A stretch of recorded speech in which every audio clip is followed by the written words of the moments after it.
Global investors को न्योता। PM Modi ने दुनिया को बुलाया, कहा भारत के ऊर्जा क्षेत्र में निवेश करें, मुनाफा पक्का है।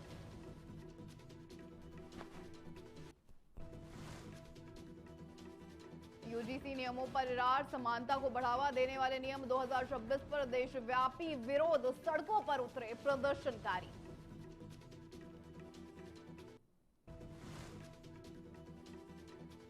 Mother of all deals, PM Modi ने व्यापार समझौते को दिया बड़ा नाम। ग्लोबल सप्लाई चेन में अब और मजबूत होगा भारत।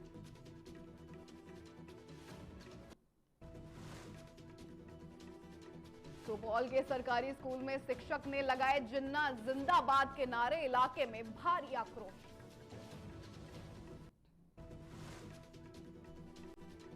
सौहार्दपूर्ण शुरुआत, एसवाईएल विवाद सुलझाने के लिए पंजाब और हरियाणा के मुख्यमंत्रियों के बीच चंडीगढ़ में ऐतिहासिक बैठक।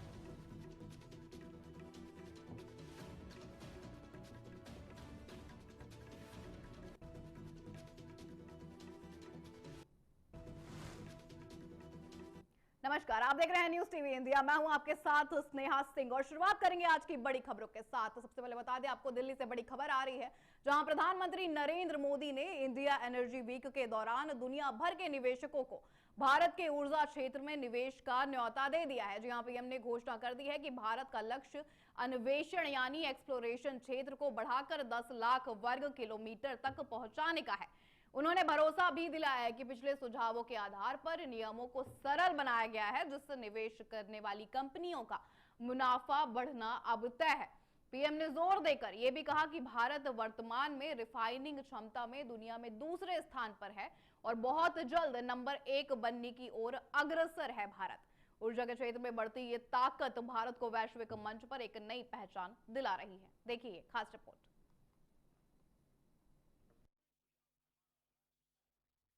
एक्सप्लोरेशन के दायरे को भी 1 मिलियन स्क्वायर किलोमीटर तक विस्तार करने का है। इसी सोच के साथ हमारे यहां 170 से अधिक ब्लॉक्स को अवार्ड किया जा चुका है। अंडमान निकोबार का बेसिन भी हमारी नेक्स्ट हाइड्रोकार्बन हब बन रहा है। साथियों, हमने एक्सप्लोरेशन सेक्टर में काफी रिफॉर्म्स भी किए हैं।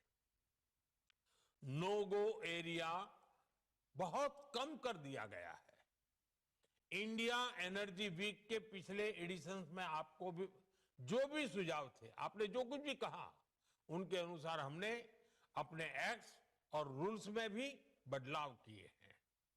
यदि आप एक्सप्लोरेशन सेक्टर में इन्वेस्ट करते हैं तो आपकी कंपनी की प्रॉफिटेबिलिटी बढ़ना तय है।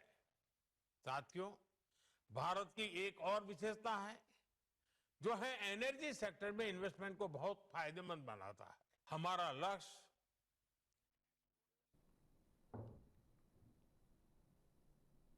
चलिए रुक करते हैं अगली खबर का। यूनिवर्सिटी ग्रांट कमीशन यानी आपको बता दें यूजीसी के नए नियमों को लेकर देश भर में विरोध के सुर तेज हो गए हैं।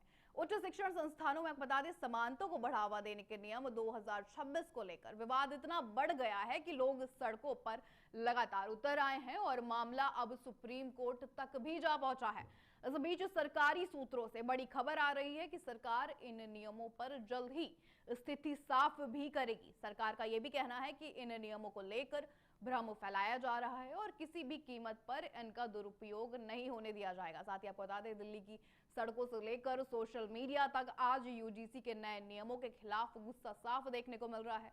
प्रदर्शनकारियों का आरोप यह भी है कि ये नए नियम सर्वरों के हित के खिलाफ हैं। साथ ही संसद के बजट सत्र से ठीक पहले इस मुद्दे ने तूल भी पकड़ लिया है, जिससे विपक्ष भी भुनाने की कोशिश में लगातार जुटा हुआ है। विवाद को बढ़ता देख अब सरकार ने मोर्चा संभाल लिया है। सरकारी सूत्रों के मुताबिक आपको बता दें, शिक्षा मंत्रालय जल्द ही इन नियमों को लेकर एक विस्तृत फैक्ट शीट यानी मतलब तथ्य जारी कर सकता है।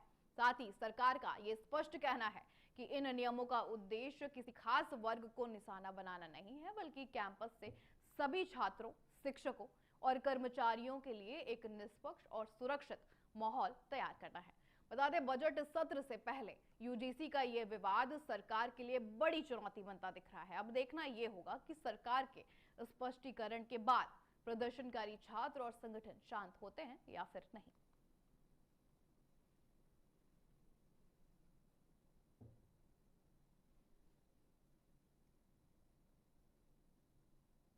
आज 27 जनवरी की तारीख इतिहास के पन्नों में दर्ज होने जा रही है। बता दें, करीब 2 दशक के लंबे इंतजार के बाद भारत और यूरोपीय संघ आज अपने ऐतिहासिक व्यापार समझौते की घोषणा करेंगे। 16वें भारत EU शिखर सम्मेलन में होने वाली ये डील न केवल व्यापार बल्कि सुरक्षा और क्लीन एनर्जी के क्षेत्र में भी दुनिया की दिशा बदल देगी। साथ ही पीएम मोदी ने इस मदर ऑफ ऑल डील्स इसे करार भी दिया है। हालांकि इस समझौते से अमेरिका के तेवर तलख नजर आ रहे हैं। भारत और यूरोपीय संघ के रिश्तों में आज एक नया अध्याय जुड़ गया है। बता दें, दिल्ली में आयोजित 16वें शिखर सम्मेलन में दोनों पक्ष व्यापार समझौते पर मुहर लगा रहे हैं। साथ ही गणतंत्र दिवस के मुख्य अतिथि रहे यूरोपीय परिषद के अध्यक्ष एंटोनियो कोस्टा और यूरोपीय आयोग की अध्यक्ष उर्सुला वॉन डर लेयन की आपको बता दें मौजूदगी में ये रणनीतिक साझेदारी और भी गहरी हो गई है। प्रधानमंत्री नरेंद्र मोदी ने इंडिया एनर्जी वीक में इस डील की अहमियत बताते हुए ये भी कहा है कि ये दुनिया का सबसे बड़ा व्यापारिक समझौता यानी मदर ऑफ ऑल डील्स है। पीएम के मुताबिक ये समझौता न केवल मैन्युफैक्चरिंग सेक्टर को मजबूती देगा बल्कि ग्लोबल सप्लाई चेन में भारत की भूमिका को और भी बड़ा करेगा। बता दें, वही यूरोपीय आयोग की उपाध्यक्ष काजा कैलाश ने गणतंत्र दिवस परेड का हिस्सा बनने पर गर्व भी जताया है और सुरक्षा रक्षा साझेदारी को एक बड़ा मील का पत्थर भी बताया है। उन्होंने ये साफ कहा है कि रक्षा सहयोग में भारत और यूरोप अब कंधे से कंधा मिलाकर चलेंगे। लेकिन इस डील में वॉशिंगटन में हलचल तेज हो गई है। अमेरिका में ट्रंप सरकार के मंत्री ने इस पर तीखी टिप्पणी भी करी है और कहा है कि यूरोप इस समझौते के जरिए अपने ही खिलाफ युद्ध को फंड कर रहा है। अमेरिका की ये प्रतिक्रिया अब इस डील के वैश्विक प्रभाव को साफ बयां कर रही है।